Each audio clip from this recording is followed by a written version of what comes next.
مسلمان اتنی سنتوں کو صرف اپنی حیثیت کی وجہ سے مٹا رہا ہے، کہتا ہے میری حیثیت اس طرح کی ہے کہ میں اس سنت عمل نہیں کر سکتا، یہ میری حیثیت ہے۔ میں آپ سے صاف بات کرتا ہوں، اگر کسی کو کوئی ملازمت ملتی ہو اور ملازم سے کہا جائے کہ آپ کو داڑھی کاٹ کر ملازمت کرنی پڑے گی، تو میں کہتا ہوں ملازمت چھوڑ دینی چاہیے۔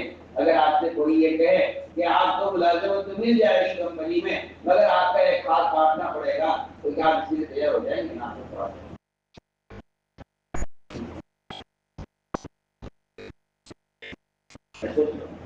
آپ کو بے تکلف کر دے رہا ہوں۔ میں کہتا ہوں ابلیس بننے کا نسخہ وہی ہے جو آج مسلمانوں کے پاس کسی بھی حال میں، کسی بھی شعبے میں، کسی بھی ماحول میں کسی سنت کا انکار کر دینا، یہ اپنے دین کا صاف انکار کر دینا ہے۔ میں آپ کو مثال دیتا ہوں،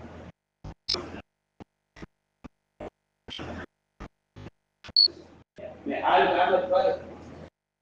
قیامت کو میں بیان کر رہا ہوں کہ حال قیامت کتنا عام ہے۔ ابلیس بننے کا نسخہ ہی حال قیامت کا ظاہر کرنا ہے کہ یہ حکم تو آیا ہے لیکن میری حیثیت میں صاف بات کرتا ہوں، مسلمان جتنی سنتوں کا انکار کر رہا ہے اللہ کی قسم صرف تکبر کی وجہ سے انکار کر رہا ہے، کوئی وجہ نہیں، صرف تکبر۔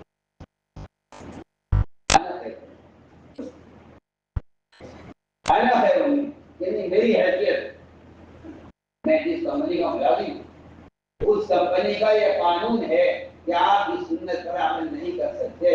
اللہ کی قسم اس کے نزدیک کمپنی کی حیثیت محمد صلی اللہ علیہ وسلم کی حیثیت سے بڑی ہوئی ہے، یہ اس کے اندر تکبر ہے جو آپ سے پیدا کرنا ہے۔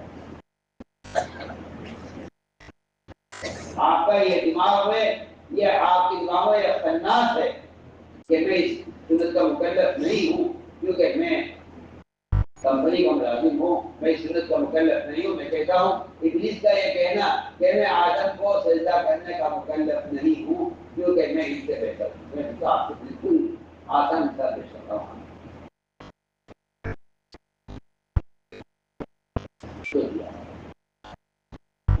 آپ کا فرض سے یہ کہہ دینا کہ میں سنت کا مکلف نہیں ہوں اس لیے کہ میں دفتر کا ملازم ہوں یا میں پولیس کا آدمی ہوں یا میں فلاں شعبے کا یا فلاں ڈپارٹمنٹ کا ملازم ہوں، میری یہ سنت نہیں ہے۔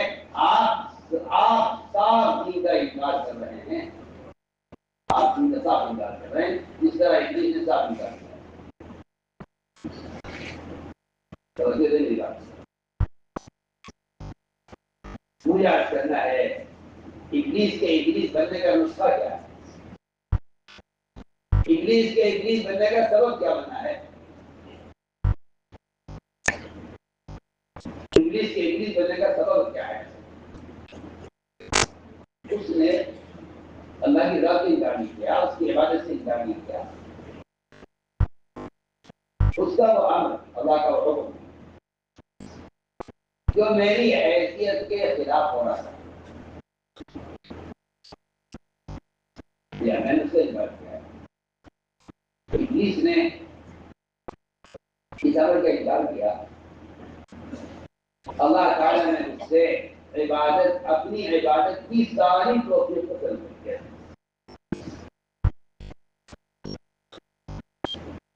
کافروں کی کمر تختہ ہو جائے گی قیامت کے دن، جب اللہ کا سجدے کا حکم آئے گا سب کے لیے، ان کی کمر تختہ ہو جائے گی، سجدہ نہیں کر سکیں گے، سجدہ نہیں کر سکیں گے، سارے مخلوق سجدہ کرے گی، منافقین اور کفار ان کی کمر تختہ ہو جائے گی، یہ اللہ کے سامنے جھکی نہیں سکیں، کوشش کے باوجود۔ میں آپ کو مثال دے رہا ہوں، ابلیس نے اللہ کا انکار کیا، نہ اس کی عبادت کا انکار کیا، اس کا ایک ایسا حکم آ گیا کہ ابلیس کی حیثیت کے خلاف اس سے انکار کیا، اللہ نے اس سے عبادت کی توفیق کو اس سے طلب کر۔ آپ یہ بات سمجھیے کہ یہ تو کوئی بہت بڑا عمل تھا اللہ تعالیٰ کا اس لیے ابلیس کے ساتھ ایسا ہوا ہے. میں عرض کرتا ہوں کہ اگر ابلیس کی کمر سجدہ کرنے سے مفلوج ہو گئی ہے تو جو حکم ابلیس کو عبادت کی لائن میں ایک سجدہ کرنے کا حکم تھا، آپ صلی اللہ علیہ وسلم نے ایک شخص کو دیکھا جو بائیں ہاتھ سے لقمہ لے رہا تھا. آپ نے اس سے فرمایا کہ دائیں ہاتھ سے کھاؤ. اس نے بھی بالکل ابلیس کی طرح انکار کیا. اور انکار آدمی آپ کا انکار جو کرتا ہے آدمی وہ تکبر کی وجہ سے انکار کرتا ہے. اس کی اصطلاح کی وجہ سے ہر آدمی دین کا انکار تکبر کی وجہ سے کرتا ہے. دین کا انکار تکبر کی وجہ سے کرتا ہے. ہر آدمی دین کا انکار تکبر کی وجہ سے کرتا ہے. یہاں تک کہ اگر آپ کسی کو ٹوک دیں کہ آپ یہ نہ کریں یا کسی کو کسی مشکل سے آپ روکیں اور وہ جواب میں آپ سے یہ کہہ دے کہ آپ اپنا فکر کریں، اپنے عمل کی فکر کریں.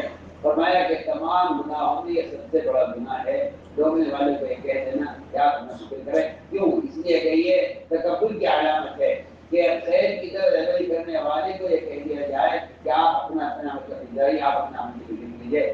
یہ کہہ دینا تکبر کی علامت ہے. اس قول کو علامہ بغوی نے عبداللہ بن مسعود کا یہ قول نقل کیا ہے اس آیت کے تحت. اس میں اللہ نے فرمایا ہے وَإِذَا قِيلَ اتَّقِ اللَّهَ تُجِدُ الْإِثْمَ فَحَسْبُهُ جَهَنَّمُ. فرمایا کہ جب اس کو کسی خیر کی طرف اور تقوی کی بات کی طرف اس کو دعوت دی جاتی ہے تو یہ جواب میں کہتا ہے کہ جاؤ اپنا فکر کرو.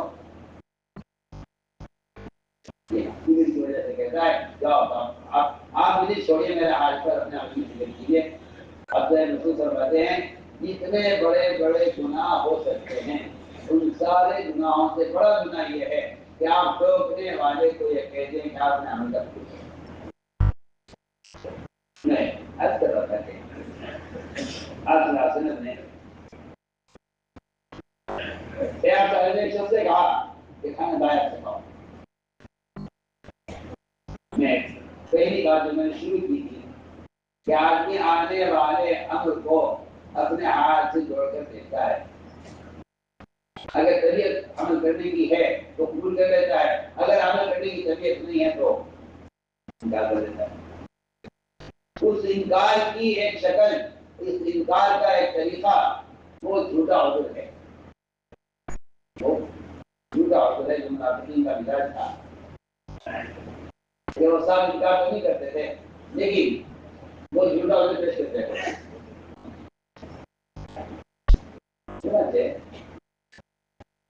جب آپ کو شخص سے کہا کہ دائیں ہاتھ سے کھانا کھاؤ، اس نے کہا کہ میرا تو دائیں ہاتھ اٹھتا نہیں ہے، میں دوسرے بیٹھ سے کھاتا. اس نے انکار کیا کبر کے ساتھ. اس طرح انکار کیا ہے اللہ کے امر کا کبر کے ساتھ. اس بائیں ہاتھ سے لقمہ لینے والے نے آپ صلی اللہ علیہ وسلم کی بات سے انکار کیا ہے کبر کے ساتھ. ہر ایک حاصل جانتے ہیں کہ دائیں ہاتھ سے کھانا فرض نہیں ہے، بائیں ہاتھ سے کھانا حرام نہیں ہے. لیکن تو مسلمان کا دین صرف حرام حلال پر اٹکا ہوا ہے. مسلمان کے دین کی کمزوری اور مسلمان کی دین سے بے وفادی کی علامت یہ ہے کہ مسلمان کا دین حرام حلال پر آگے اٹکا ہوا ہے. مسلمان ان کا پوچھتا ہے کہ حرام ہے حلال ہے. اگر یہ حرام ہے تو شاید چھوڑ دوں گا، لیکن اگر خلاف سنت ہے تو کوئی ایسی بات نہیں ہے. سنت کے خلاف ہونا تو کوئی ضرورت نہیں ہے. حالانکہ آپ غور کیجیے یہاں دائیں ہاتھ سے کھانا سنت ہے، بائیں ہاتھ سے لقمہ لینا نہ حرام ہے نہ دائیں ہاتھ سے کھانا فرض ہے. اس سے اس سنت میں صرف بائیں ہاتھ سے لقمہ لینے میں ایک ہفتہ خلاف سنت ہو رہا تھا. آپ ہمارے دائیں ہاتھ سے کھاؤ. اس نے جھوٹا عذر پیش کیا اور یہ کہا میرے دائیں ہاتھ اٹھتا نہیں ہے. آپ کے حضرت کو بددعا دی تو میں اللہ کرے تیرا یہ ہاتھ کبھی نہ اٹھے. روایت میں اس کا ہاتھ مفلوج ہو گیا، اس کے بعد اس کی طرف کہیں اٹھا رہا ہمیشہ کی میں آپ کو مثال دیتا ہوں. ابلیس کی کمر اللہ کو سجدہ کرنے سے ہمیشہ کے لیے بیکار ہو گئی. اگر وہ سجدہ کرنا نہیں چاہے اللہ کو نہیں کر سکتا. ہمارے عمل کا انکار کرتے ہیں، ہم آپ سے عمل کی توفیق طلب کر دیتے ہیں۔ آپ ذرا غور کریں، نہیں کہا آپ سے رکھتا ہوں میں باقی تو بہت بنیادی بات کرتا ہوں۔ ہر آدمی سوچے 24 گھنٹے میں آدمی بات پر غور کرے کہ آج میں نے صبح سے لے کے شام تک کتنے عوامل اللہ کے توڑے ہیں، ان میں کتنے احکام ایسے تھے جن کو میں نے صرف اپنی خواہش کی وجہ سے اس کو عمل نہیں کیا، مجھے کوئی رسول بھی نہیں تھا۔ کتنے احکام ایسے ہیں جنہیں ہم بلا عذر ضائع کرتے تھے۔ یہ اللہ ہی کا فضل ہے کہ اللہ تعالیٰ اس کے باوجود ہمیں کسی عمل کی توفیق دے رہے ہیں، یہ اس کا فضل ہے۔ ورنہ میں آپ کو سب کہہ چکا ہوں کہ ابلیس سے عمل کی توفیق کا سبب ہو جانا، اور ادھر اس بائیں ہاتھ سے لقمہ لینے والے کا دائیں ہاتھ شر ہو جانا، یہ صاف علامت اس بات کی ہے کہ اللہ کا امر ابلیس کے لیے اور نبی کا حکم اس لقمہ لینے والے کے لیے، دونوں کے لیے حکم برابر ہے، دونوں کے لیے حکم برابر ہے۔ اگر آپ اللہ کا انکار کریں آدم کو سجدہ کرنے میں یا نبی کا انکار کر دیں دائیں ہاتھ سے لقمہ کھانے سے، تو دونوں کے لیے سزا برابر ہے۔ ہم بات سے بالکل صاف بات ہے۔ ہم نے آپ کو مثال دی ہے کہ یہاں یہ مثال ہے ابلیس کے اللہ کے امر کو انکار کرنے، یہ جو حکم آیا تھا یہ حکم حیثیت کے خلاف آیا، یہ حکم حیثیت کے خلاف۔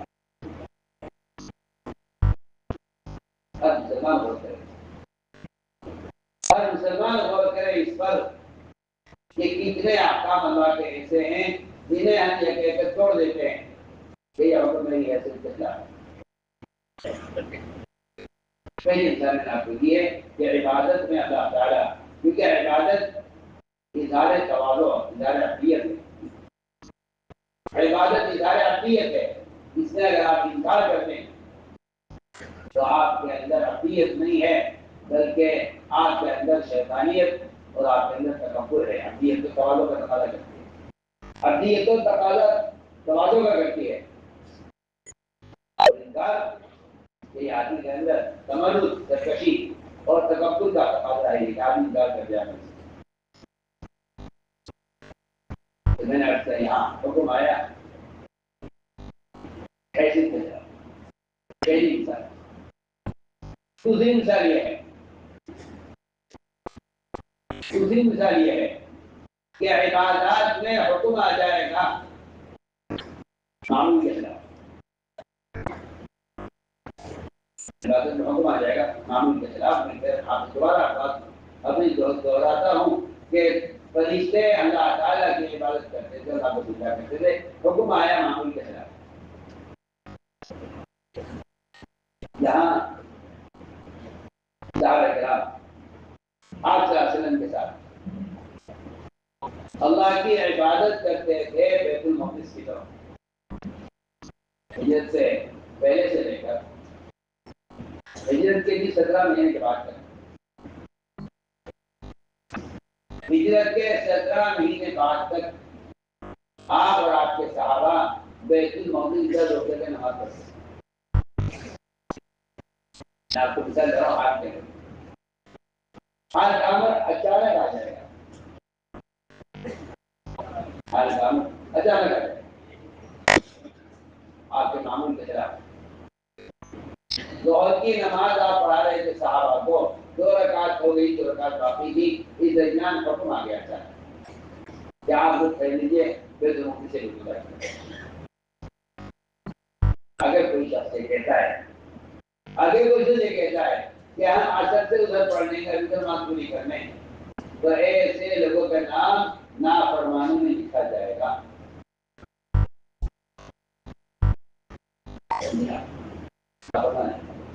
اس نے حکم کو ٹال دیا، اس نے حکم کو ٹال دیا، ان کا نام لکھا جائے گا نافرمانوں میں۔ یہ صاف بات ہے، قرآن کی آیت کا مطلب یہ بنتا ہے کہ ہم نے جو اچانک نماز کے دوران آپ کا قبلہ بدلا ہے اور آپ کا رخ اچانک بدلا ہے، ہم یہ دیکھنا چاہتے ہیں کون فوراً آپ کی بات کو مان کر آپ کے ساتھ گھوم جاتا ہے بیت اللہ کی طرف، اور کون یہ کہتا ہے کہ نہیں کہ یہ قبلہ ٹھیک ہے، کوئی یہ کہتا ہے کہ بعد میں دیکھیں گے۔ فرمایا کہ ہم شکاری کرنے کے لیے، اطاعت والوں کو نافرمانوں سے الگ کرنے کے لیے، نافرمانوں کو اطاعت کرنے والوں سے الگ کرنے کے لیے ہم نے حکم آپ کو تعلیم دیا ہے۔ ہم دیکھنا چاہتے ہیں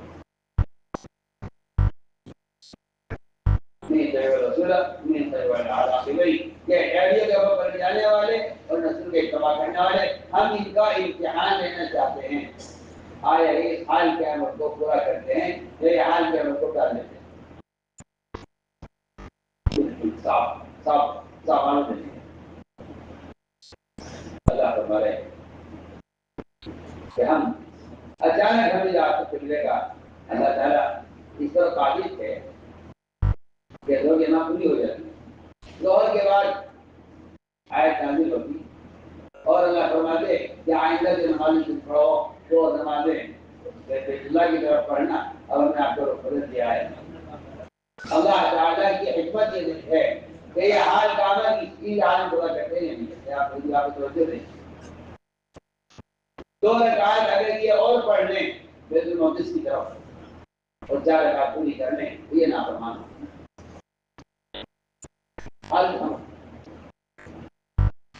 میں آپ کو مثال دے رہا ہوں حال کامل عبادت میں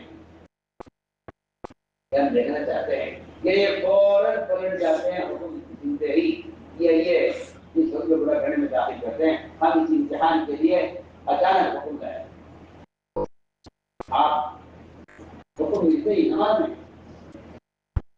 میں آپ گھوم گئے فوراً اللہ کی طرف۔ آپ کے پیچھے عورتیں بھی تھی، بچے بھی تھے، مرد بھی تھے، آپ کے ساتھ ساتھ سب گھوم گئے فوراً، اور اسی وقت اعلان ہو گیا باقی مسجدوں میں بھی کہ سارے مسجد والے فوراً گھوم جائیں، اس لیے کہ قبلہ تحویل ہو گیا ہے بیت المقدس سے بیت اللہ کی طرف۔ اب ہے تین قسم کے لوگ جن کو اللہ نے سفہا کہا ہے۔ سفہا انہیں کہتے ہیں جو عقل سے بالکل کھولے اور جن کی طبیعت ہی احمقانہ ہے، احمق قسم کے لوگ جنہیں آج کل بیٹی لوگوں کے نزدیک دنیا والے عقل والے، جو آدمی جتنا بے دین ہوگا وہ یہود و نصارہ، وہ کفار ملحدین، ان کو ان کی دنیاوی مصنوعات کے اعتبار سے ان کو عقل والا کہے گا۔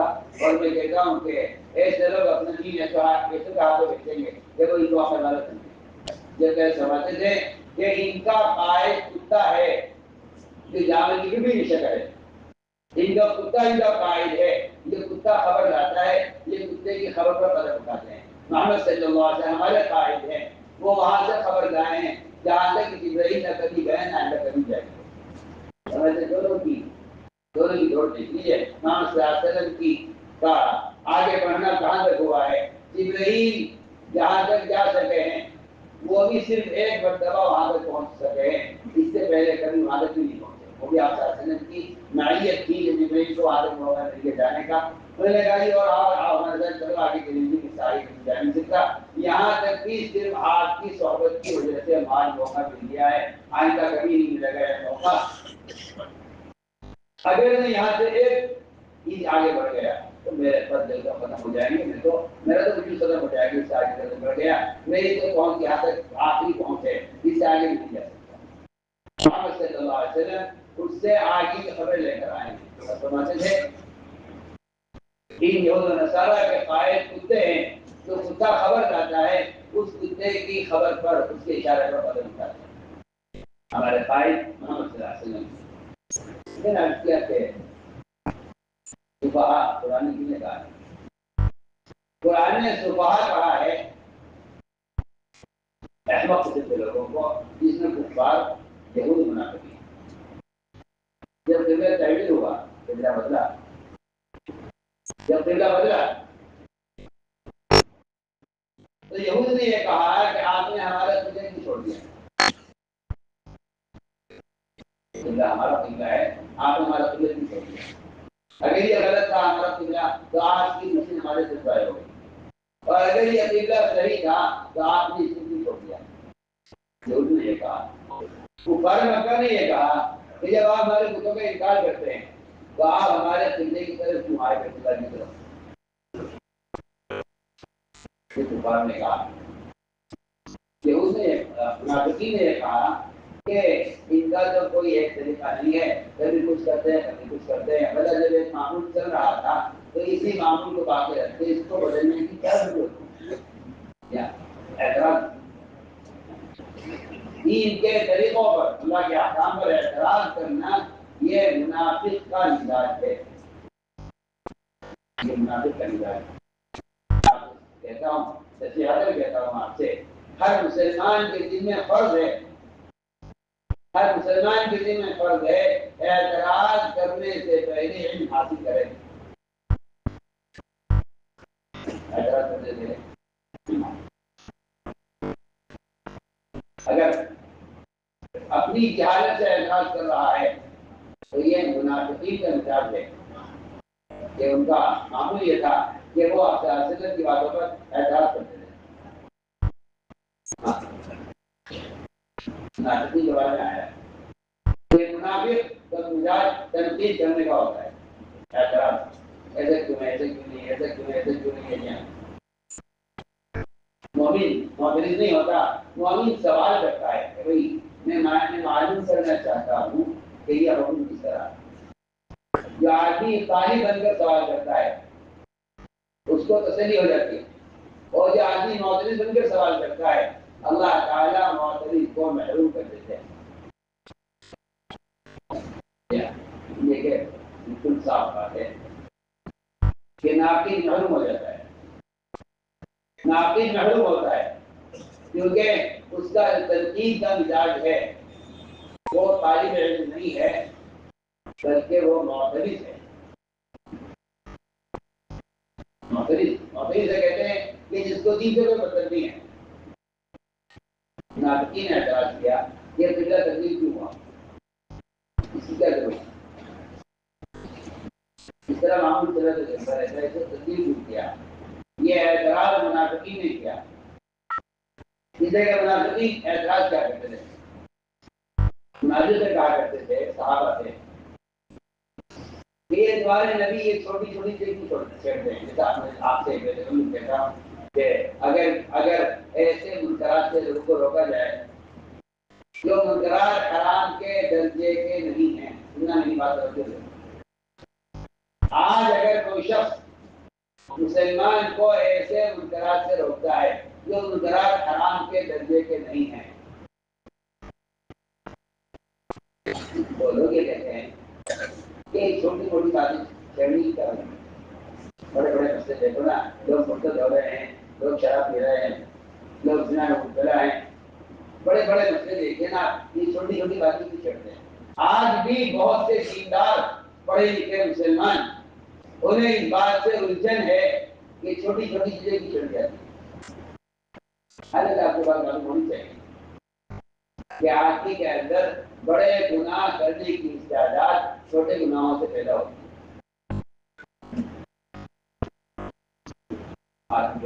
آدمی کے گناہ کی ابتدا کبائر سے نہیں ہوتی،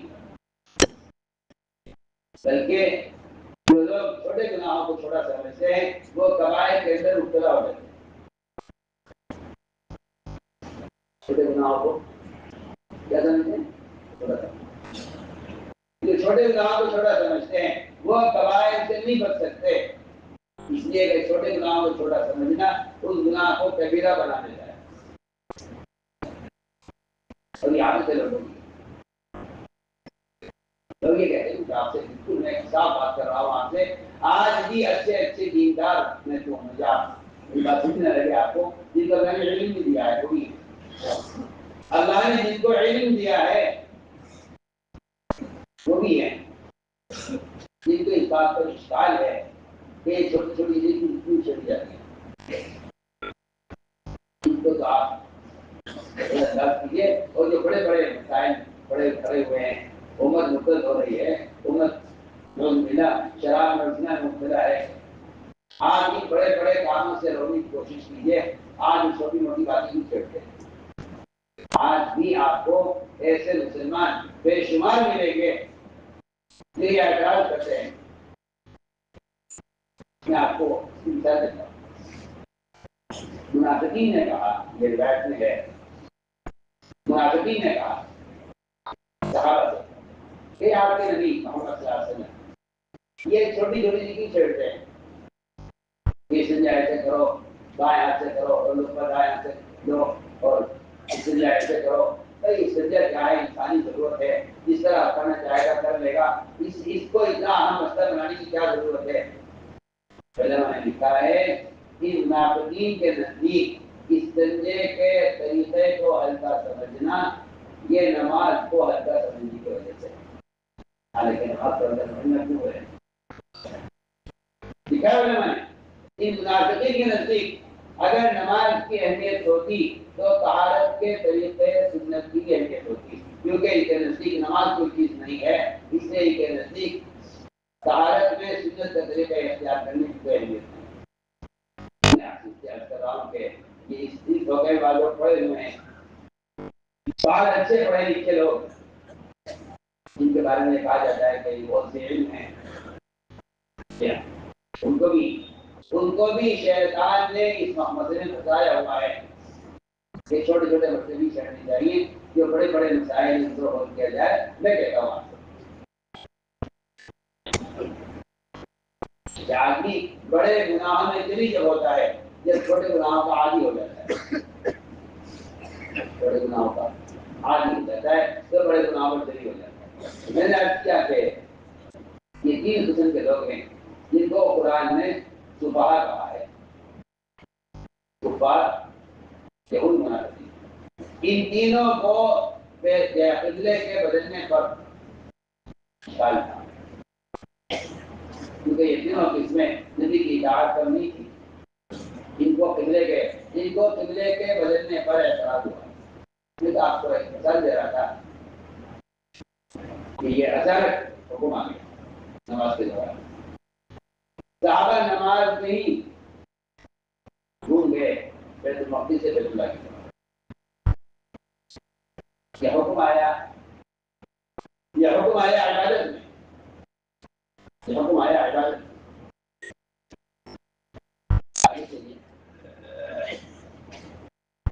ایک شوق صحابہ میں، بیت اللہ کی زیارت. آپ سے وعدہ کیا کہ عمرہ کریں گے. آج صحابہ کو عمرے کے لیے لے کر چلے، صحابہ کو عمرے کے لیے لے کر چلے حدیبیہ کے موقع پر، اور کفار نے آپ کو عمرہ کرنے سے روک دیا، آپ کو نہیں کرنے. تو آپ نے کہا مقابلہ کریں گے کیا؟ بیت اللہ ان کا تھوڑی یہ سب ہے. یہ ہم عمرے سے نہیں روک سکتے، انہیں کوئی حق نہیں ہے اس کا، ہم عمرہ کریں گے. ادھر صحابہ کا جذبہ عمرہ کرنے کا، ادھر حکم آ گیا اللہ کی طرف سے کہ آپ صلی اللہ علیہ وسلم کے لیے بھی صحابہ کے لیے بھی کہ آپ نہیں سے واپس ہو جائیں گے، عمرہ چھوڑ دیں. اللہ کا حکم ہے، جذبہ عمرہ کرنے کا، حکم واپس آنے کا. اللہ کی طرف سے حکم آ گیا کہ آپ واپس ہو جائیے.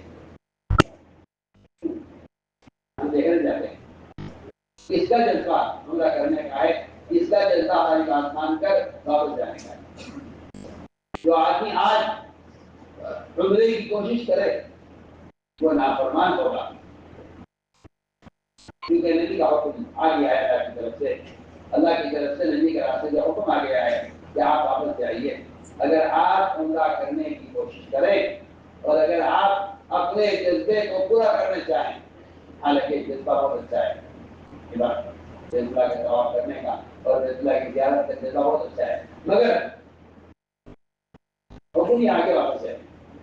اس وقت کا جو حال کا عمل ہے وہ عمرے کو چھوڑنا آسان ہے۔ اگر آپ عمرہ کر لیتے ہیں تو آپ گناہ گار ہوں گے، اللہ کے نافرمان کہلائیں گے، جبکہ بعض ائمہ کے نزدیک عمرہ کرنا واجب ہے۔ بعض ائمہ کہتے ہیں عمرہ کرنا واجب ہے۔ جواب کیا واجب ہے؟ آنا کیا سنت ہے؟ جواب کیا واجب ہے؟ آنا کیا سنت ہے؟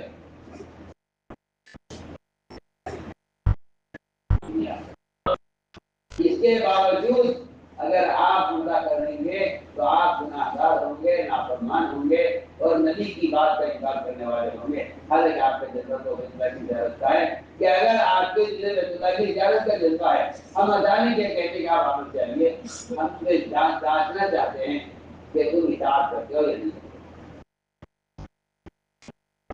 آپ کو بہت آسان مثالیں پیش کرنا ہوں کیا قرآن سے بھرا ہو احادیث بے شمار ہیں۔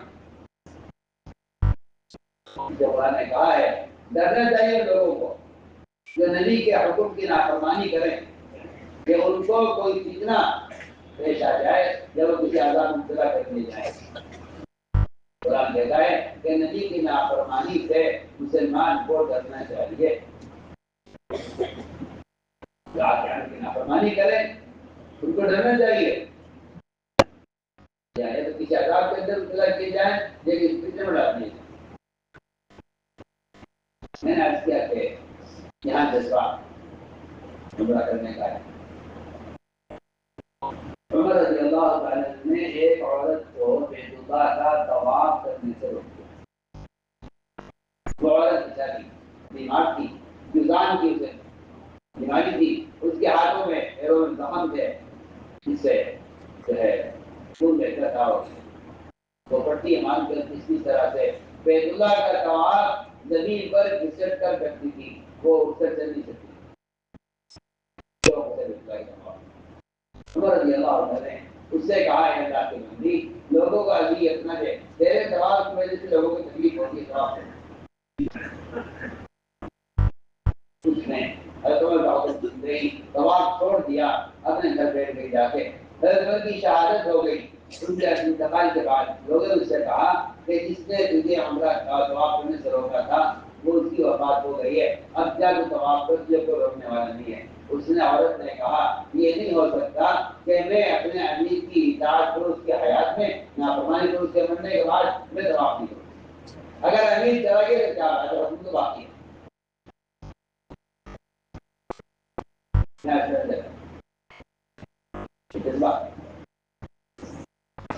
جذبہ ایک کام کے کرنے کا شوق اور جذبہ، حکم آئے اس کے خلاف، ہم تمہیں جاننا چاہتے ہیں کہ تم کتنی اطاعت پر ہو۔ جو انبیاء سے لے کر صحابہ سے لے کر اولیاء سے لے کر عام انسانوں کا مزاج ہے کہ انہیں اولاد کا شوق ہوتا ہے۔ نبیوں کو اولاد کی ضرورت دین کی حفاظت کے لیے ہوتی ہے، اللہ معاف کرے دنیا داروں کو اولاد کی ضرورت اپنا دنیا کا وارث بنانے کے لیے ہوتی ہے، وہ دین کا وارث بناتے ہیں، دنیا کا وارث بناتے ہیں۔ دونوں میں جذبہ اولاد کا ہوتا ہے، دونوں کی نیت مختلف ہوتی ہے۔ انبیاء کا جذبہ اولاد کے ہونے کا دین کی حفاظت کے لیے، اور دنیا داروں میں اولاد کا جذبہ دنیا کا وارث بنانے کے لیے۔ چنانچہ ابراہیم علیہ السلام نے بھی بڑھاپے میں اولاد مانگی اللہ سے، بڑھاپے میں مانگی اولاد اللہ سے، اللہ نے بڑھاپے میں اولاد دی ہے۔ بڑھاپے میں اولاد، لیکن جب اولاد کسی قابل ہو گئی اور باپ کے کام آنے لگی اور باپ کی مدد کرنے قابل ہو گئی تو حکم یہ آیا کہ اس کو ذبح کرو۔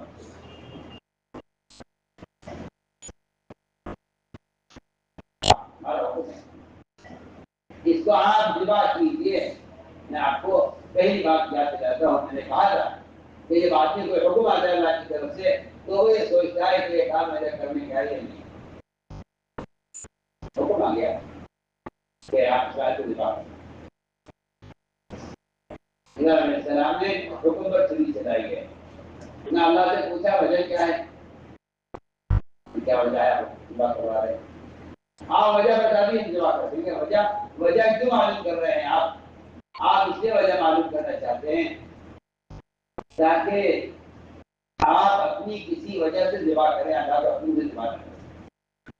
جو آدمی دین میں وجوہات تلاش کرتا ہے یہ ہے اس کی نافرمانی کا ایک حصہ ہے کہ یہ تسلی چاہتا ہے اپنے لیے کہ مجھے تسلی ہو جائے گی اگر میرے بیٹے کا کوئی جرم بتا دیا جائے گا تو مجھے تسلی ہو جائے گی پھر میں آسانی سے اس کو ذبح کر دوں گا.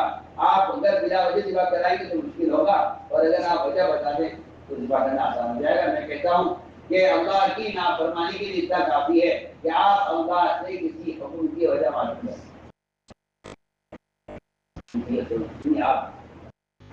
آپ اپنے محلے کے کلینک کے ڈاکٹر سے دوا لے رہے ہوں اور آپ یہ پوچھیں ڈاکٹر صاحب یہ دوا آخر آپ کیوں دے رہے ہیں, کیا مقصد ہے آپ کو دوا دینے کا, آپ بتائیے یہ گولی آپ مجھے کیوں دے رہے ہیں, تو وہ آپ کو پاگل کہے گا. ڈاکٹر کو غصہ آ جائے گا, کہے گا آپ سے کیا مطلب ہے, میں آپ کا معالج ہوں, یہ دوا میں آپ کو دے رہا ہوں, آپ کو کھانی, آپ کیا مطلب ہے. ایک ڈاکٹر کی دوا کے سوال پر آپ کو بیوقوف کہا جا رہا ہے. آپ اللہ کے حکم کے مقابلے میں کہہ رہے ہیں کہ ہمیں معلوم ہونا چاہیے کہ اس کی کیا وجہ ہے. پیشوا سنتیں ہیں جنہیں مسلمان اس لیے چھوڑے ہوئے ہیں کہ اس کو اس سنت کے فائدے کا علم نہیں ہے. وہ کسی مسلمان کا یہ سوال کرنا کہ اس سنت کا کیا فائدہ ہے, تو کہتا ہوں کہ اس سے بڑا پاگل, اس سے بڑا جاہل کوئی نہیں ہے جو کسی سنت کے فائدے کو معلوم کر کے اس پر عمل کرے.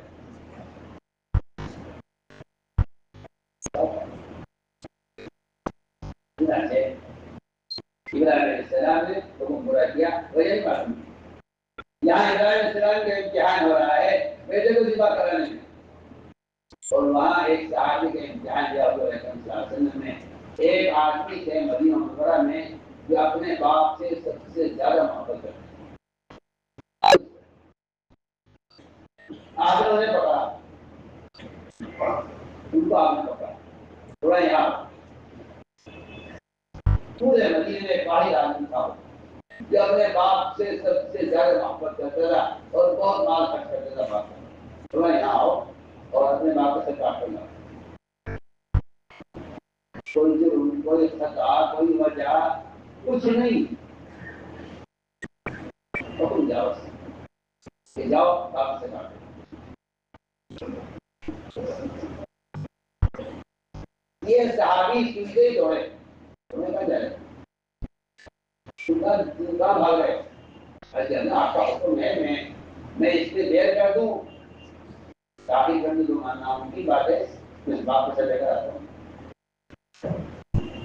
انہوں نے کوئی آدمی کو دیر سوچتا ہے کہ کیا کہا جا رہا ہے, یہ دوڑے فوراً میں یہاں آتا ہے, آپ کا حکم نہیں بات ہے, میں باپ سے لے کر آتا ہوں. ہم تو دیکھنا چاہتے تھے کہ محبت باپ کی زیادہ ہے سے زیادہ. یہاں محبت کا امتحان اس نہیں ہو رہا ہے کہ آپ میری کسی سنت پر عمل کریں گے اور آپ میری احکام کا حدف پورا کریں گے.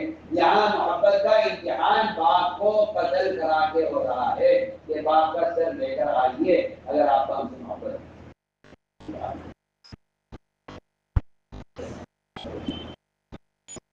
یہاں سمجھ نہیں ہو رہا ہے کہ آپ کو ہمارے لباس سے, ہماری شکل سے کتنی محبت ہے. یہاں سے سوال نہیں, یہاں سوال سنتوں سے محبت کا نہیں ہو رہا ہے, یہاں سوال باپ کا سر کٹوا کر دیکھا جا رہا ہے کہ باپ کو زیادہ نہیں جاتا.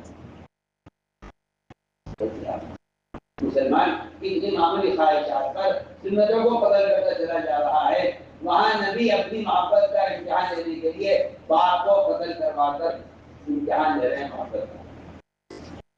آپ بھی سمجھتے ہیں کسی بار میں کہتا ہوں نبی کا سے محبت کرنے والا, وہاں سنت کے احیاء پر محبت کا امتحان نہیں ہو رہا ہے, وہاں سنت کے اتباع پر محبت کا امتحان نہیں ہو رہا, وہاں باپ کا سر کٹوا کر محبت کا امتحان ہو رہا ہے.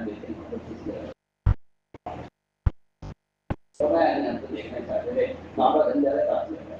آج تم امتحان میں کامیاب ہو گئے, تم نے حال کا عمل پورا کیا ہے, تم نے حال کا عمل پورا کیا ہے. ابو بکر صدیق رضی اللہ تعالیٰ عنہ میدان میں ساتھیوں سے بچانے ان کے بیٹے عبد الرحمن بن ابی بکر وہ کفر پر عبد الرحمن بن ابی بکر کافر تھے اس وقت تک. تو کہنے لگے جنگ کے بعد عبد الرحمن بن ابی بکر اور اس کے بیٹے کہنے لگے کہ ابا جان کئی مرتبہ ایسا ہوا کہ آپ میدان قتال میں میری تلوار کی پیچھے آ گئے مگر میں نے تھوڑا باپ سمجھ کے چھوڑ دیا کہ باپ کو کیا قتل کروں بس آپ کے احترام میں باپ ہے باپ کو قتل کرنا ٹھیک نہیں ہے میں نے آپ کو اس لیے چھوڑ دیا ورنہ کئی موقع ایسے لگے کہ آپ میری تلوار کے نیچے آ گئے اور وہ کسی نے جواب دیا بیٹے اگر تمہیں تلوار کے نیچے آ جاتے تو مجھے نہ چھوڑتا تم نے تو مجھے چھوڑ دیا باپ سمجھ کر مگر میں تمہیں بیٹا سمجھ کر نہ چھوڑتا اگر تم میری تلوار کے نیچے آ جاتے کتنی سنتیں مسلمان قتل کر رہا ہے وہاں باپ بیٹے کو اس لیے قتل کرنا چاہتا تھا کہ یہ نبی کے مخالفت کر رہا ہے.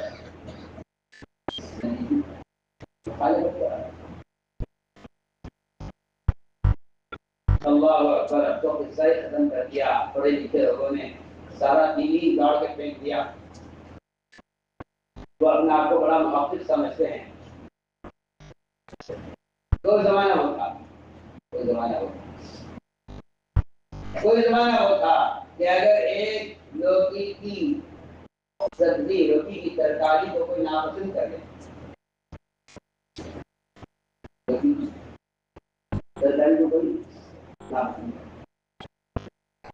کوئی لوکی کی ترکاری کو کہتے مجھے پسند نہیں ہے تو اس آدمی کے مرتد ہونے اور اسلام کا خارج ہونے کے لیے کیا کام تھا کہ آپ ایک محمد سیاست کی ایک کھانے کی چیز جو عادت کی چیز ہے اس سنت کو اگر کوئی شخص یہ کہہ دیتا تھا لیکن سب سے بڑی عدالت بغداد کی اور اس کے سب سے بڑے تعلق گزار حاجی یوسف ان کا بڑا جگری دوست ان کا وزیر اس کی دعوت کی وہ کھانے میں آیا قاضی صاحب نے اپنے دوست وزیر کو حدیث سنائی کان رسول اللہ صلی اللہ علیہ وسلم کہ اللہ کے رسول کو لوکی پسند تھی اس وزیر نے کہہ دیا مجھے لوکی پسند نہیں ہے آپ سنیے تو صحیح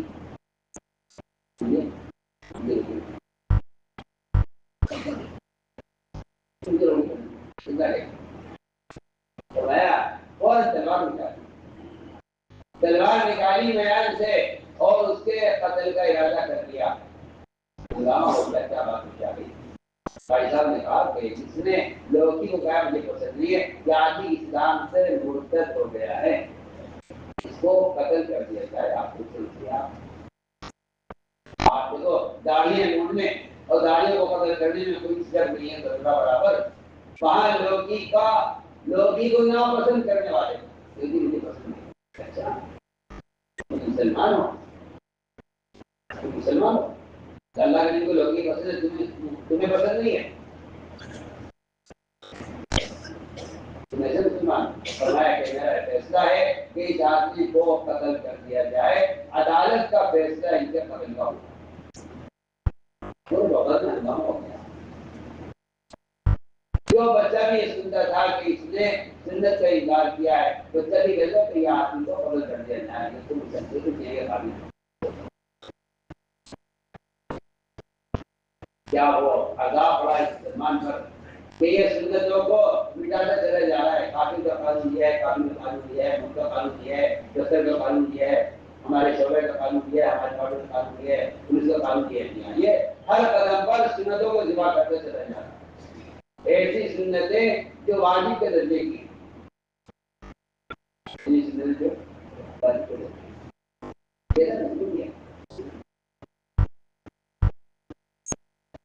فیصلہ ہوا کہ اس وزیر کو قتل کر دیا جائے. اس نے لوٹی کا انکار کیا.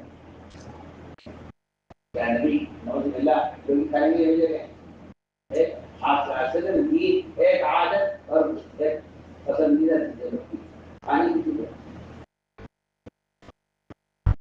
جب نبی کی ایک طبی خواہش کے انکار پر ایک آدمی کافی ہو سکتا ہے زمانے میں سوچنے سے آپ جو سنتیں محمد صلی اللہ علیہ وسلم کی عبادات کے لائق کی سنتیں ہیں کی سنتیں ہیں اس کی مخالفت کرنے والے کا کیا درجہ ہوگا آپ ذرا سے اندازہ کرنے کی ضرورت ہے۔ تو میں نے عرض کیا کہ میں ایک ہی بات کہنا چاہتا ہوں، حال کیا وہ پورا کرنا یا حال کیا وہ ظاہر۔ چنانچہ میں آپ کو اس کی مثال دے رہا ہوں کہ اچانک حکم آئے گا، ہم دیکھنا چاہتے ہیں آپ اس کو ضائع کرتے ہیں پورا کرتے ہیں۔ حضور اکرم صلی اللہ علیہ وسلم نے بھی اپنے صحابہ کا اس طرح امتحان دیا ہے اور صحابہ امتحان میں کامیاب ہوتے ہیں، صحابہ امتحان میں کامیاب ہوتے ہیں۔ اس کے علاوہ میں نے عرض کیا نا کہ عبادات کی لائن کے احکام ہیں، اسی طرح انسانی ضروریات ہیں اور کچھ عادتیں ہیں۔ مثال کے طور پر میں دو مثالیں پیش کرتا ہوں۔ ایک ضرورت ہے اور ایک عادت ہے انسان کی، شراب پیدا کی خوب پی جاتی، بعض صحابہ شراب کو خوب عادت ہے، آپ صلی اللہ علیہ وسلم اور بعض صحابہ تھے جو شراب نہیں پیتے تھے، ورنہ اکثر صحابہ شراب کے عادی تھے۔ اس شراب کی حرمت تو حرام کیا گیا، جب اس کی حرمت کا اعلان ہوا، حکم آیا، تو صحابہ نے سیدھی شراب کو پھینک دیا، سیدھی شراب سے پھینک دیا۔ یہ کہا ہم نے کہ حکم مسیح نازل ہوا، وہاں سے آدمی نے آ کر خبر کی محلے میں ایسا معلوم ہوتا ہے کہ حکم نازل ہو چکا تھا زمین پر اور ہم نے اس کے بعد شراب پی ہے۔ سوال اس کا نہیں ہے کہ آئندہ پئیں گے نہیں پئیں گے، سوال اس کا ہے کہ جو پی ہوئی ہے اس کا کیا کیا جائے، نہیں آئندہ نہیں پئیں گے۔ جو شراب کا گھونٹ حلق سے اترا ہے، حکم کے نازل ہونے کے بعد جو گھونٹ شراب کا اترا ہے حلق سے، اس کو بھی ہمیں پیٹ سے نکالنا ہے، اس لیے کہ یہ شراب پی گئی ہے حکم نازل ہونے کے بعد۔ یہاں تو آدمی کو ایک چیز کا حرام ہونے کا علم ہو جاتا ہے تو اس کو چھوڑتا نہیں ہے، اور وہاں شراب کے حرام ہونے کا جب علم ہو گیا صحابہ کو، انہوں نے حکم کے نازل ہونے کے بعد معلوم ہونے سے پہلے جو شراب پی ہے اس کو بھی حد پیٹ سے نکالا ہے۔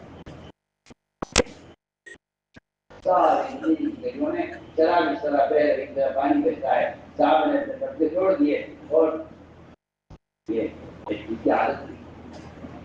ایک ہوتی انسان کی ضرورت، یہ تو شراب کو کوئی ایسی چیز نہیں تھی کہ جس کے بغیر آدمی جی نہیں سکتا، ایک انسان کی ضرورت۔ بھوک ایک فطری تقاضا ہے، بھوک ایک فطری تقاضا ہے، بھوک ایک فطری تقاضا ہے۔ صحابہ سفر میں گئے، اللہ ہو گئے، میں تو آپ کو صرف امتحانات بتلا رہا ہوں کہ اللہ تعالیٰ اپنے بندوں کو نوازنے کے لیے کیا کیا امتحان لیتے ہیں۔ بھوک ایک فطری تقاضا ہے، نبی ہو، صحابی ہو، ولی ہو، سب کو بھوک لگے گی۔ یہ تو ہے ہی نہیں کہیں کہ بھائی تو ایسا آدمی ہو کہ اس کو بھوک ہی نہ لگتی ہو، ایسا تو ہے نہیں۔ محمد صلی اللہ علیہ وسلم سے جو لڑکیاں آئے، بھوک کی شدت نے نماز میں بٹھا دیا، پھر کیا کرنا پڑے؟ صحابی نے پوچھا کیا کوئی بیماری ہے؟ ہماری بیماری نہیں ہے، صرف بھوک ہے جس نے نماز میں بٹھا دیا ہے، پر ان طاقت نہیں ہے۔ بھوک ایسا سب کو ہے، نبی ہو، صحابی ہو، ولی ہو، سب کو بھوک رہا ہے، ساروں کو بھوک لگی، گلا ختم ہو گیا، کھانے کے لیے کچھ نہیں، اللہ کے راستے میں، اللہ کے راستے میں نکلے ہوئے تھے، گلا ختم ہو گیا۔ اللہ چاہتے زمین سے کیا غلہ نکلا تھا، آسمان سے اللہ تعالیٰ کھانا اتار دیتے۔ یہ امتحان کی چیزیں نہیں ہیں، یہ کوئی امتحان نہیں ہے کہ غلہ ختم ہو گیا آسمان سے اتر جائے زمین سے نکل رہا ہے، نہیں۔ امتحان یہ ہوا کہ ہم تمہیں دیکھنا چاہتے ہیں کہ تم اطاعت پر ہو اللہ تعالیٰ نے امتحان دے رکھا. جب غلہ ختم ہو گیا اور بھوک رہی صحابہ کو اور کھانے کے لیے کوئی چیز نہیں تو سواری اور کیا کرے. تو صحابہ کے ساتھ سواری کے کرتے تھے اور گدھا اس وقت تک حلال تھا. حلال تھا جس سے کپڑے وغیرہ کھائے جاتے ہیں مار کر اس طرح گدھے کھائے جاتے ہیں. صحابہ نے کیا کہ سواری ایک گدھے میں تو سوار ہو جائیں گے باری باری سوار ہو جائیں گے. یہ تو ایسا مسئلہ نہیں ہے. پیٹ کا مسئلہ زیادہ عام ہے اور بھوک کا مسئلہ زیادہ عام ہے. انہوں نے گلا ذبح کیا اس کا گوشت بنایا کھانا چڑھایا. جب ہانڈیوں میں گوشت گلنے کے قریب ہو گیا اور کھانا تیار ہو رہا تھا صحابہ بھوک کی شدت میں اللہ کے راستے میں یہ ایسے ہی کھانا کھانے کے لیے بیٹھنے لگے. اچانک آسمان سے حکم آ گیا. آپ میں اپنے منادی سے جاؤ اعلان کر دو جا کر صحابہ میں کہ اسی وقت گدھے کو حرام کر دیا گیا ہے. یہ پکا ہوا کھانا پھینک دیا جائے ہانڈیاں توڑ دی جائے. کوئی کہے نعوذ باللہ کوئی کہے کوئی سوچے ذرا اور تاخیر ہو جائے کھانے کے لیے اور بھی زیادہ پہلے سے اس کو حرام کر دیا جاتا. آج کتنے لوگ حرام کاروبار کرتے ہیں اس انتظار میں کوئی حلال کا انتظام ہو جائے تو حرام کو چھوڑ دیا. وہاں حلال گوشت تیار ہو رہا ہے سفر میں اور اس کے علاوہ کھانے کے لیے کچھ نہیں ہے. نہ اللہ نے یہ کہا کہ مدینے پہنچ جاؤ تو حرام کر دیں گے نہ یہ کہا کہ لو اس کے بدلے میں یہ کھا لو حرام کر دیں گے. اس کو کوئی امتحان نہیں ہے. اگر ہم آپ کو اس کے بدلے میں کچھ اور دے دیں پھر اس کو حرام کر دیں تو اس میں تو آپ کا کوئی امتحان نہیں. آپ کا امتحان تو اس میں ہے کہ کھانے کے لیے وہ کچھ کھا نہیں جو حلال تھا اس کو حرام کر دیا. ہم دیکھنا چاہتے ہیں مانتے نہیں مانتے. دامن پکا پکایا سارا گوشت تیار کھانا سب سے فوراً جو بھی حرام ہو گئی ہے تو پھینک دینا چاہیے. بلکہ روایت نے میں کہ ہانڈیاں توڑ دینا ہانڈیاں توڑ دینا. ہم دیکھنا چاہتے ہیں تم بات مانتے ہی نہیں. صحابہ نے حکم برا کیا میں کہتا ہوں جتنے صحابہ کے ساتھ جتنی غیبی مددوں کے واقعات ہیں وہ سارے ظاہر کے خلاف واقعات جس لیے کوئی نہ قدم اٹھائے ظاہر جو ظاہر کے خلاف قدم نہیں اٹھاتے حکم پر وہ ظاہر کے خلاف مددیں نہیں دیکھ سکتے. تو سمجھتے ہیں کہ یہ مدد ان کے ایمان کا کمال ہے. میں کہتا ہوں ایمان کا کمال نہیں اطاعت کا کمال ہے. اطاعت کا کمال اطاعت کا کمال ہے. کمال ایمان نہیں کمال اطاعت اور کمال اطاعت کو اللہ کی طرف سے ظاہر کے خلاف آ رہے ہیں. یہ ہے مثالیں ہیں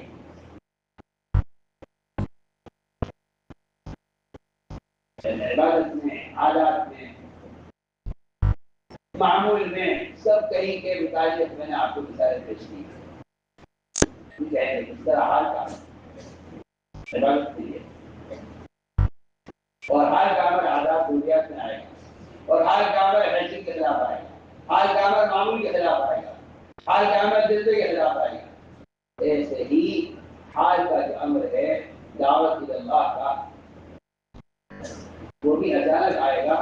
اور خدا کی قسم دعوت کے فریضے کو ٹالنا نماز کو ٹالنے کی طرح ہے. نہیں کہا ہوگا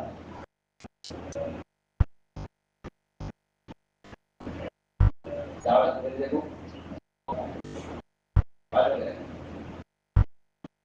دعوت کے فریضے کو ٹال دینے والے کو بھی اللہ کے عذاب سے اتنا ہی ڈرنا چاہیے جتنا نماز کے فریضے کے ٹالنے والے کو اللہ کے عذاب ٹالنے سے ڈرنا چاہیے.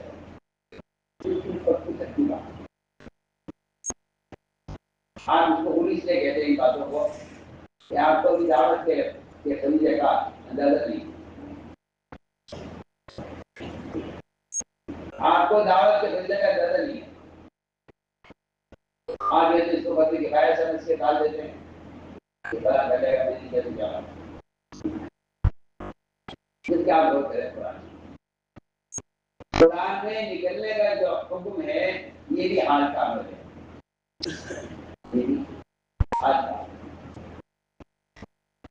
یہ بھی حال کا عمل ہے۔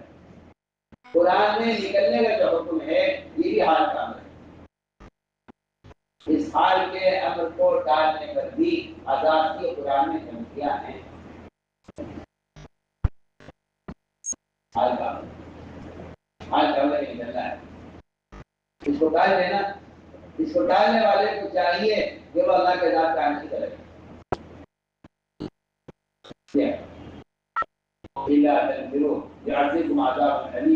یہ سب قرآن کی آیتیں ہیں، ایک نہیں بے شمار آیتیں ہیں۔ بعض آیتیں تو وہ ہیں جہاں قتال کا شبہ بھی نہیں ہے، لیکن نکلنے میں دیر کرنے پر اللہ کی دھمکیاں ہیں۔ قرآن پتہ چلے آپ کو اس طرح حال کا عمل عبادات میں، عادات میں، ضروریات میں، اس طرح حال کا عمل تعارف سے اللہ کے ذریعے نہیں ہے۔ یہ ایسا حال کا عمل ہے نماز کی طرح کہ آپ اس کو ٹال نہیں سکتے، آپ اس کو ٹال نہیں سکتے۔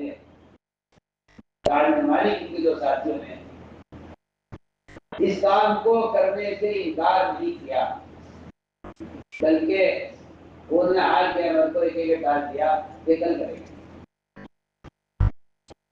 کیا کریں گے، کل نکلیں گے، پرسوں نکلیں گے، کل نکلیں گے، پرسوں نکلیں گے۔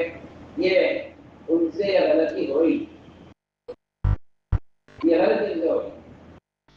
اس پر 50 رات ہنگامہ ہوا مدینہ منورہ میں، اور 50 رات تک ان سب کا بائیکاٹ کیا گیا، مکمل بائیکاٹ۔ پورے مدینے میں کوئی ان کا سلام جواب دینے والا نہیں تھا، پورے مدینے میں کوئی ان سے کلام ان کا ایسا بائیکاٹ ہوا ہے، میں کہتا ہوں کوئی ثابت کر دے کسی زنا کرنے والے سے، چوری کرنے والے سے، شراب پینے والے سے، کسی سے لگے ہوئے سے ناراض ہو رہے ہوں، جیسے اس طرح کو ثابت کریں سارے قبائل ایک طرف۔ کسی کبیرہ گناہ پر آپ کو نہیں ملے گا کہ اللہ کے رسول جیسے ناراض ہو رہے ہوں، جیسے ناراض ان سے کیا ہو جائے کہ انہوں نے دعوت اللہ میں حال کے عمل کو ظاہر کیا، اس کو ڈال دیا۔ اور اچھی بات یہ ہے کہ حال کا عمل دو برابر ہے، چاہے باہر نکلنے کا عمل ہو، چاہے مکانی کام کا عمل ہو۔ آپ غور کریں تو معلوم ہوگا کہ حال کا عمل برابر ہے، چاہے مکانی کام کا عمل ہو، چاہے باہر نکلنے کا حکم ہو۔ دونوں حکم ایسے ہیں کہ ان کو ٹال بھی نہیں سکتے، ان کو ٹال بھی نہیں سکتے۔ ساتھیوں نے یہ حال کا عمل ظاہر کر دیا، اور یہ چلتا گیا یہاں تک آپ واپس آ گئے۔ اللہ نے حکم دیا کہ ان 3 آدمیوں سے آپ بات نکل کر آپ ناراض کرنا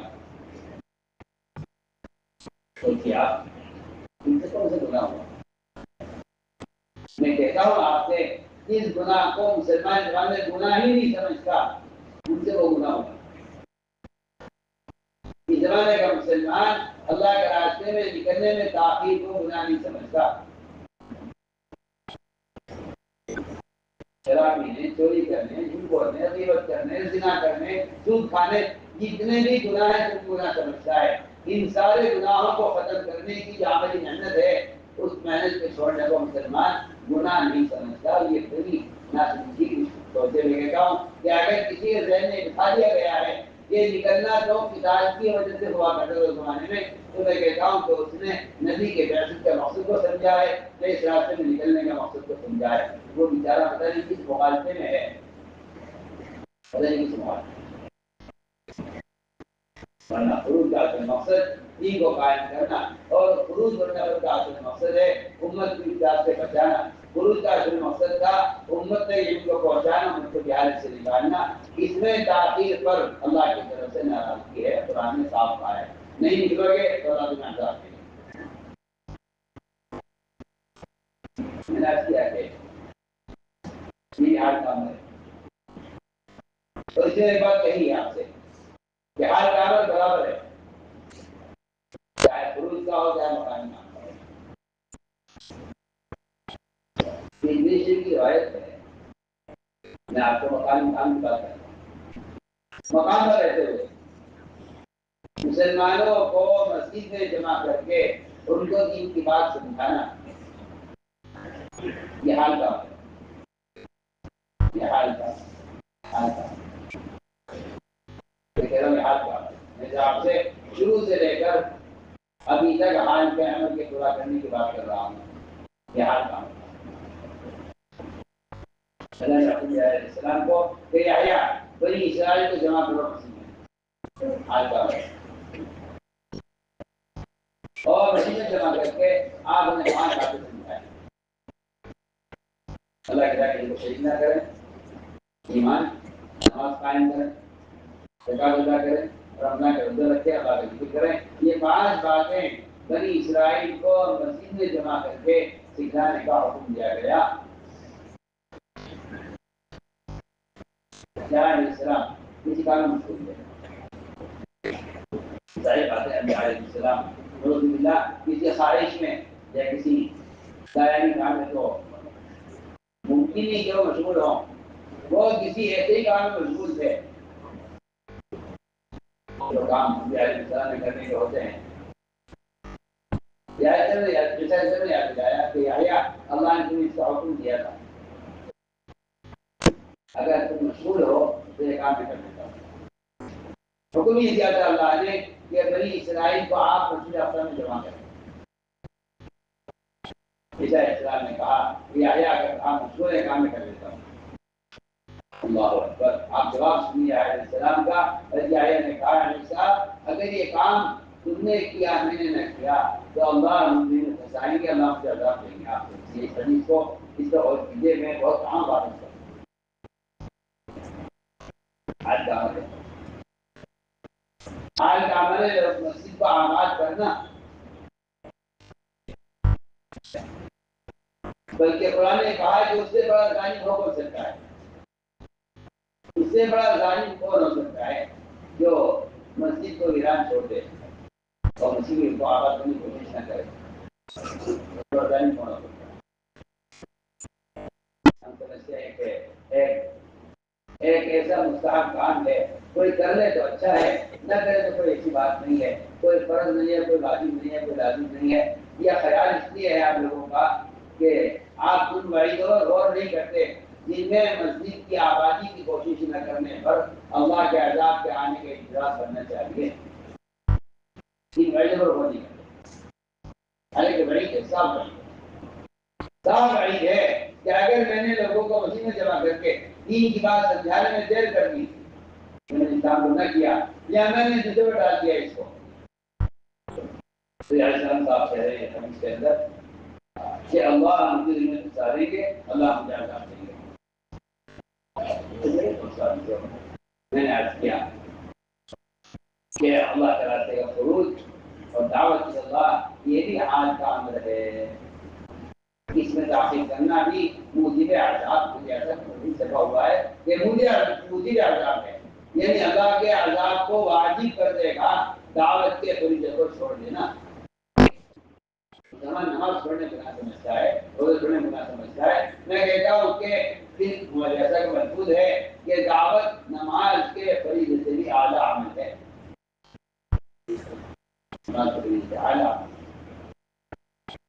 نماز کے فریضے اعلیٰ عمل ہے دعوت. یہ بات ان کو حق ہے. مسلمان کی دعوت کے فریضوں کو لے کر فریضہ رہا. اللہ نے اس فریضے کے ادا کرنے پر مسلمان کی روح کی ذریعے مدد کی تھی، اس لیے کہ 3 چیزوں میں وہ روح رکھا گیا ہے قیامت تک کے لیے جس سے اللہ نے نبی کی مدد کی.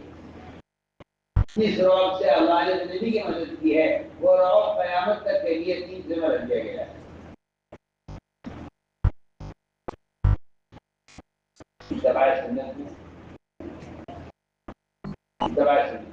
اگر مسلمان کا حلیہ دل کے مطابق نہیں ہے تو ایسے مسلمان غیر مسلموں سے یہ ماتحت ہو کر رہیں گے اور مغلوب ہو کر رہیں گے. یہ پکی سچی بات.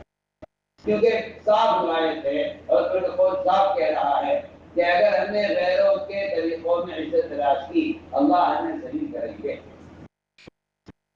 اللہ ہمیں ذلیل کریں گے۔ ایک ذلت کا جو ذلت کی وعید ہے مسلمان کے لیے، وہ ایک غیروں کی مشابہت میں ذلت کی وعید ہے، اور دوسری سخت وعید یہ بھی ہے کہ اگر یہ مسلمان اللہ کے راستے کے خروج کو چھوڑ دے گا تو اللہ تعالیٰ اس پر وہ ذلت مسلط کریں گے